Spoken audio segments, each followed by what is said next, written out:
Professor Greg Whyte, Olympic pentathlete and sports scientist, has been given the enormous task of preparing our girls. He was the man who trained comedian David Walliams to successfully swim the Channel last year, but he only has 10 short months before our big day. We chose all 4 girls because they do use swimming as a form of exercise or have swum in the past. To give them a sense of what their future holds, Greg's brought them down to Dover Harbour to swim in the open water for the first time. They probably don't understand how daunting the task is to some extent. You know, swimming the Channel, wow, it sounds incredible. But the reality of it, which will only come over the next sort of couple of months as we start the training and actually when we get in the sea, I think it's then that they start to think to themselves how daunting it really is.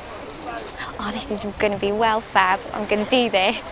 And then I got home and I thought, no, I can't do this. So I've gone through, yes I can, no I can't. So it's just, oh, it's really scary actually.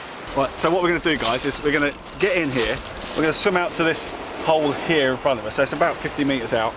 We're then going to take a right and we're going to swim along the coast up to that pole there.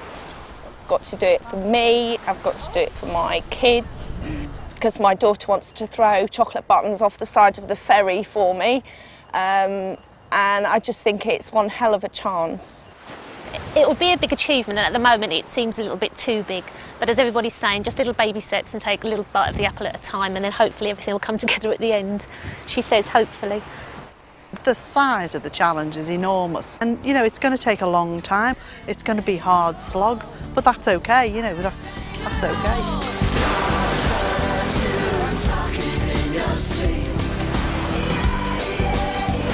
First time in open water, first time in the sea, and in fact now the other 2 girls are actually off as well, so that's brilliant. With Greg leading the way, the girls manage 400 metres, that's a quarter of a mile, on their first ever open water swim. But it's 21 miles to France, and the enormity of this challenge is beginning to hit home. The water's thick. Come on. It was a bit scary having to swim straight out and along, but it was okay. And just feeling like you're in this, just like, you can't put your feet down and you can't stop, and it's really quite overwhelming actually. They were like water babes. They got in the water, off they went, no problem at all, dead easy.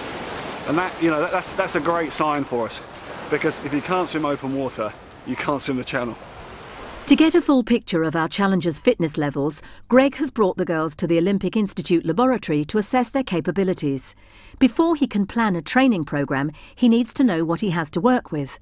Having taken an ECG of each girl's heart rate at rest, now he can make a comparison when they're under stress. Essentially what we do is just taking a small extract of every time you breathe out, and that's telling us how much oxygen you're consuming. All this science means Greg has a picture of each girl's physical makeup and how hard he can push them. Just occasionally I'm going to pop in and take a blood pressure on you, okay? That's brilliant, well done Pat. It's this speed now, it's not going to increase its speed. Excellent work, excellent work. That's it, keep driving, mate. Good girl. Pop your hands on the side then. Pop your hands on the side. That's it, good girl, well done. There's a big difference between a bit of gentle breaststroke and becoming a Channel swimmer. The girls must learn to breathe from both sides, bilaterally, as they front crawl with their faces in the water. Let's just do 2 lengths of what we've got.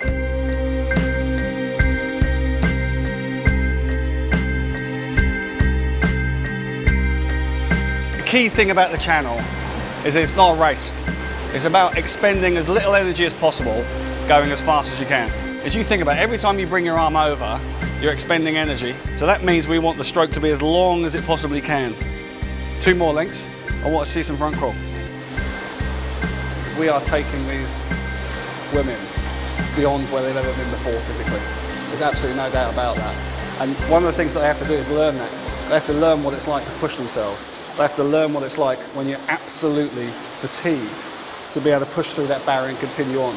When Greg told us that who can swim front crawl, and a few of them put their hands up, and it was like, what stroke do you do, Lynn? I said breaststroke. He said, not anymore, you don't. I don't want to see any more breaststroke, okay? Breaststroke is gone. Oh, I hate swimming. I haven't swum since I was at school. Sally, Mel and Pat are regular pool swimmers, but Lynn's relearning skills she hasn't used since she was a child. And Pat has her own personal challenge as a disabled woman. My body's painful. and that's just part of who I am, and you know, I'd never do anything if I didn't work with that, so just something I have to work with. For the next 3 months, our challengers are given the gruelling task of ploughing up and down their local pools for 50 lengths 3 times a week. As well as the physical nature of this challenge, the girls also need to start tackling the mental one. The vast majority of the channel you swim fatigued, you swim tired. Fundamentally, most of the time you're swimming along thinking, I don't really want to go on. And it's about getting to that point in training, be able to just push through it and say, I'm tired, but I can still carry on going. The issue with Pat, she's got anatomical issues. She's got no hip joint, and she's got very stiff upper body. And so we're going to work on trying to change that. It is much more difficult to train people as they get older, but that's not to say that they aren't trainable. The big issue with Pat is her speed. The faster she can swim, the more energy she can produce, the more heat she can produce, and so therefore the warmer she can stay. If she swims at this pace, she simply won't make it across the channel because she'll be hypothermic before she gets halfway. My shoulders are definitely bigger. People keep telling me I've lost weight, although I haven't, but my shape's definitely changing. I can take my trousers off without undoing them now. Lynne's the one that I would say has actually improved the most in the group. Incredible. I mean, in my opinion, she's probably the most fragile in the group. I think her boisterous nature covers that fragility. A month ago, she still couldn't swim front crawl, and now she can bilateral breathe. She looks like a front crawl swimmer. She's the fastest in the group by far, and so she really has made great progress. Mel's the interesting one in the group. You know, she's relatively young, but she's obviously had breast cancer. She's had a mastectomy, and I think what a lot of people don't understand is that with this breast reconstruction, they've essentially changed her anatomy. They brought part of the latissimus, the big muscle at the back, around the front, and that creates an awful lot of problems because when she gets cramp in the back, that translates to cramp in the chest. She's got her own challenge. Add on top of that the psychological impact of dealing with cancer. And obviously, you know, it's quite a mixed bag there for Mel. Her progress is outstanding. She's now doing front crawl like a good front crawl swimmer. We've got some work to do though on this endurability and ability to last these longer distances. I seem to have shrunk in size a bit. Yeah. My shoulders have got definitely bigger, but I seem to have shrunk in size, but not weight-wise. I seem to have just suddenly shrunk down a bit, and everybody seems to notice that I've lost weight. Gone up a bra size. That was interesting. I didn't expect that, but I think that's more because my back's got bigger. Sally tends to be the stability within the group. She's got less personal issues, as it were. You know, her story's not quite as dramatic as the other three. She's that middle ground for everybody, I think. She brings everybody back down to earth, and I think that's really nice and actually very important within this particular group. The great thing about Sally, though, is that she'll have a crack at anything. Whether she can do it or not is almost irrelevant.